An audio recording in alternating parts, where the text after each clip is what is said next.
Hello students, welcome to class 11th। और आज हम अपना 4th चैप्टर कंटिन्यू कर रहे हैं, इस्लाम का उदय और विस्तार। इस चैप्टर के अंदर आज हम करने जा रहे हैं अब्बासी क्रांति। और इस टॉपिक को शुरू करने से पहले मैं आपको रिमेंबर करवा दूं कि जो हमने लास्ट वीडियो में उमैयद वंश के बारे में पढ़ा था, और उमैयद वंश की स्थापना किसने की थी? मुआविया ने की थी, जो कि इन्होंने जो है कुरैश कबीले के जो अंतिम खलीफा थे अली को हराने के बाद इन्होंने इस वंश की स्थापना की थी।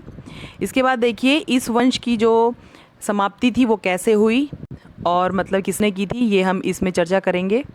देखिए उमैयद वंश को दवा नामक एक सुनियोजित आंदोलन ने उखाड़ फेंका।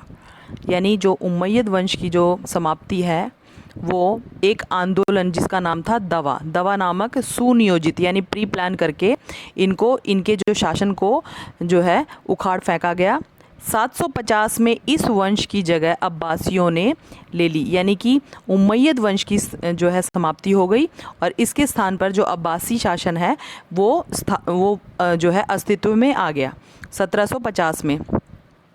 और जो ये थे ये मक्का के थे, अब्बासी कहाँ के थे? मक्का के थे। और इन्होंने जो है अब उमैयद वंश की जो बिल्कुल ही समाप्त कर दिया उसको, और अपने शासन को इन्होंने मजबूती से स्थापित कर दिया। तो आगे देखिए, अब्बासियों ने उमैयद शासन को बेकार बताया। जो अब्बासी थे, अब्बासियों के जो शासक थे, उन्होंने अपने इस शासन का जो है कारण बताया कि जो उमैयद शासक थे उनका जो शासन था, उनका जो समय था वो बहुत ही बेकार था। उन्हें मतलब सही प्रकार से शासन करना नहीं आता था और उससे जो है आम जनता जो थी नाखुश थी। और कहा कि जो पैगंबर मोहम्मद के जो मूल इस्लाम की जो पुनर्स्थापना वो लोग करेंगे। यानी कि अब्बासी थे जो, वो मैंने आपको बताया मक्का के थे और जो है पैगंबर मोहम्मद भी वहीं के थे। तो उन्होंने जो है आम जनता को ये वादा किया कि वो मूल इस्लाम धर्म की पुनर्स्थापना करेंगे, कि जैसा कि पैगंबर मोहम्मद चाहते थे ऐसे साम्राज्य की स्थापना वे करेंगे। तो इस क्रांति से केवल वंश ही नहीं बल्कि इस्लाम के राजनीतिक ढांचे और उसकी संस्कृति में भी परिवर्तन यानी बदलाव आए। यानी कि इन्होंने जो है अपने शासन को पूरी तरह से जो है बदल दिया। यानी कि उमैयद वंश की समाप्ति के बाद इन्होंने जब अपने शासन की स्थापना की, अब्बासी वंश की स्थापना हुई, तो इन्होंने जो है राजनीतिक ढांचे को जो है पुनर्स्थापना की, एक नए प्रकार से इन्होंने सुनियोजित ढंग से जो है व्यवस्थित किया। तो अब्बासियों के शासन को जो है प्रोत्साहन इस वजह से भी मिला क्योंकि उन्होंने अपने आप को पैगंबर मोहम्मद के चाचा भी बताया। मतलब अब्बासी जो वंशज थे उन्होंने अपने आप को पैगंबर मोहम्मद के चाचा बताया, इस वजह से भी उनको काफ़ी समर्थन मिला। इन्होंने ऐसे लोगों का समर्थन हासिल किया जो उमैयदों से असहमत थे। यानी कि इन्होंने लोगों का समर्थन हासिल किया, जो लोग ऐसे लोगों को इकट्ठा किया, ऐसे लोगों से मतलब अपने जो है जो अपने शासन की स्थापना के लिए मतलब ऐसे लोगों को इकट्ठा किया जो लोग मतलब उमैयदों से असहमत क्यों थे? तो देखिए इसके लिए मैं एक एग्जांपल दे रही हूँ।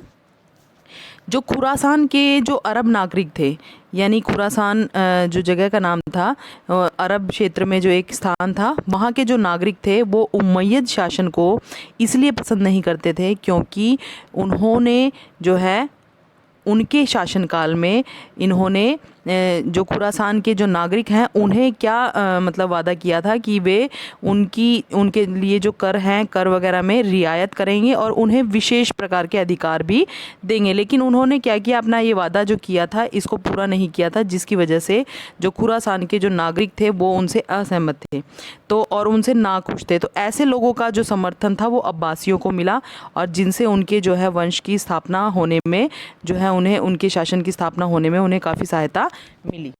ये जो अब्बासी लोग थे, अब्बासी लोगों की जो सेना का नेतृत्व एक ईरानी जो गुलाम था जिसका नाम था अबू मुस्लिम, उसने किया था, जिसने कि अंतिम उमैयद खलीफा मारवान को लड़ाई में हराया था।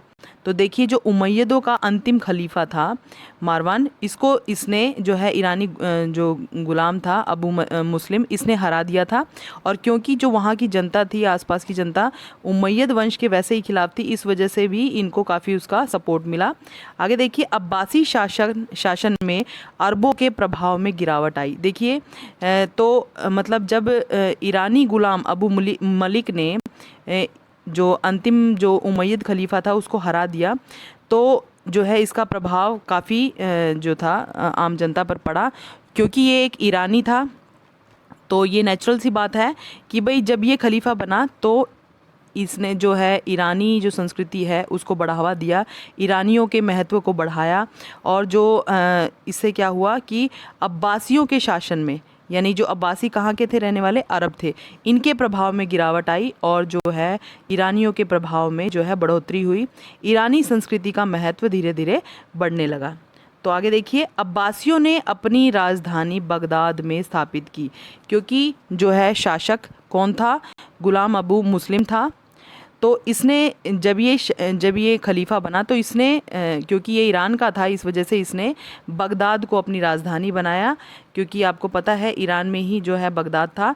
लेकिन उससे पहले क्या था, जब उमैयद वंश था या कुरैशी वंश था, उन लोगों ने जो है मदीना को अपनी राजधानी बना रखा था। इन्होंने क्या किया, जब इनके साम्राज्य की स्थापना हुई तो इन्होंने उसे हटा करके मदीना को हटा करके इन्होंने ईरान में जो बगदाद नामक स्थान था उसे अपनी राजधानी बना लिया था।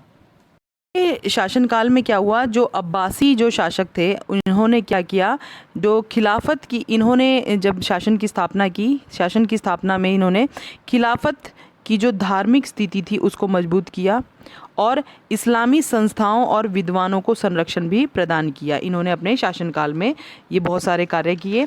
और इसके बाद देखिए इन्होंने उमैयदों के जो शानदार शाही वास्तुकला है, दरबार के जो समारोह की परंपराएं थी, इनको कायम रखा। यानी कि देखिए बेशक से जो है उमैयदों का साम्राज्य जो है अब समाप्त हो गया था और जो है अब्बासियों का जो शासनकाल था वो शुरू हो चुका था, लेकिन जो उमैयदों के शासन में जो भी विशेष जो चीज़ें होती थी, या जैसे वास्तुकला है या राज दरबार की जो समारोह के जो परंपराएं थी, जो विशेषताएं थी, उन्हें वैसे ही कायम रखा इन्होंने, उनकी समाप्ति नहीं की।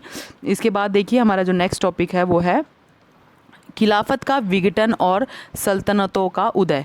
यानी कि देखिए कि जो उमैयदों के बाद जो अब्बासी आए थे, अब्बासियों के बाद भी जो है उनका भी जो शासनकाल है ज़्यादा लंबे समय तक नहीं रहा, और किस प्रकार से जो नए जो सुल्तान थे, नई सल्तनतें थी, वो उनका उदय हुआ। देखिए अब्बासी जो राज्य था वो 9वीं शताब्दी में कमज़ोर होने लगा था।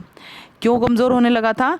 क्योंकि जो दूर के प्रांत होते थे उन पर जो है बगदाद का नियंत्रण कम होने लगा। तो देखिए आप समझिए, अगर मान लीजिए अगर आप किसी जगह पर किसी स्थान पर आपकी जो राजधानी है, अगर आप शासन करते हैं, तो आप आसपास के जो क्षेत्र हैं उनको आप मतलब उनकी आप देखभाल भी कर सकते हैं, उनका दौरा भी कर सकते हैं, उन पर आप कंट्रोल नियंत्रण वगैरह कर सकते हैं। लेकिन जो दूर के जो क्षेत्र थे ये जो है बगदाद के नियंत्रण से बाहर थे। बाहर का मतलब इन पर इतना मतलब नियंत्रण नहीं हो पाया था, जिसके कारण जो है इनका जो है शासन था वो कमज़ोर होने लगा। इस कारण सेना और नौकरशाही में, यानी कि इनमें जो है आपसी झगड़ा होने लगा। जो दूर की जो साम्राज्य थे, जहाँ तक इनकी पहुँच नहीं थी अब्बासियों की, वहाँ पर क्या होने लगी कि सेना और नौकरशाही जो आपस में जो है सैनिक और जो नौकरशाही जो मंत्रीगण या जो मतलब जिनको पावर दी जाती थी, ऐसे जो होते थे लोग, उनमें आपस में क्या होने लगा, इनमें आपस में झगड़ा होने लगा। तो और ये क्या होने लगे, ये जो है 2 गुटों में बढ़ गए। जैसे कि एक तो जो सेना थी वो तो अरब समर्थक बन गई, और मतलब आधा पोर्शन है वो तो अरब समर्थक बन गए, और कुछ लोग जो है ईरानी समर्थक बन गए। तो इससे क्या हो गया, इन दोनों जो है गुटों में आपस में झगड़ा होना शुरू हो गया।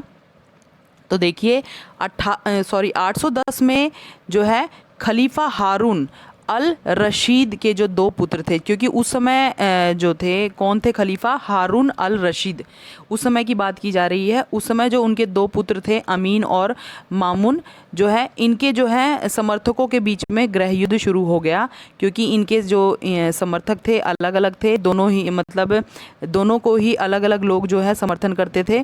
कुछ लोग अमीन को समर्थन करते थे, कुछ मामून को। तो इन लोगों के बीच में आपस में गृह युद्ध हो गया, जिससे गुटबंदी और गहरी हो गई, मतलब गुटबाजी होने लगी, यानी दो गुटों में जो है वो बट गए लोग, और जो है मतलब आपस में जो है झगड़ा वगैरह बहुत ज़्यादा होने लगा। और तुर्की गुलाम अधिकारियों का एक नया शक्ति गुट जो है बनकर उभरा।